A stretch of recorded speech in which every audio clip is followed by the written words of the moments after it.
বাইকটার ইঞ্জিনের ভিতরে পানি ঢুকছে, মেন হচ্ছে বাইকটা অতিরিক্ত বৃষ্টিতে ইঞ্জিনটা ডুবা অবস্থায় চালানো হয়েছে, তো এর ভিতরে পানি ঢোকার কারণে তখন ইঞ্জিন অয়েলের কালারটা দইয়ের মতন হয়ে গেছে। তো একটা শব্দ হচ্ছিল, তো আমরা মেন আগে ইঞ্জিন অয়েলটা চেক দিব।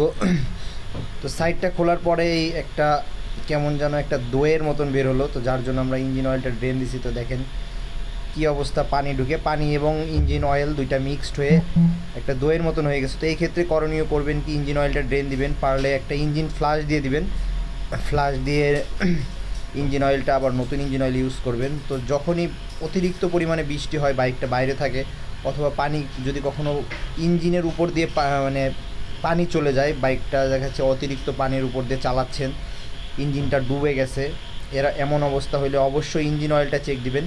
যদি বাইকে নয়েজ হয় তাহলে অবশ্যই আপনার ভিতরে পানি ঢুকছে ইঞ্জিনের ভিতরে। তো এটা নয়েজ হচ্ছিলো, তো যার কারণে আমরা ম্যাগনেট সাইডটা খোলার সঙ্গে সঙ্গে দেখতে পেলাম যে গাত টাইপের মানে দইয়ের মতন জমে গেছে। তো যার জন্য আমরা ইঞ্জিন অয়েলটা ড্রেন দিলাম। তো অতিরিক্ত পানি দিয়ে বাইক চালালে এই জিনিসটা খেয়াল রাখবেন, অবশ্যই ইঞ্জিন অয়েলটা কিন্তু ড্রেন দিয়ে নিতে হবে, নাহলে একটা বড় ধরনের সমস্যা হয়ে যেতে পারে। ভিতরে টাইমিং চেন কিংবা পিস্টন বলেন, একটা জং আসার সম্ভাবনা থাকে। তো খুব তাড়াতাড়ি এই কাজটা করে ফেলতে হবে।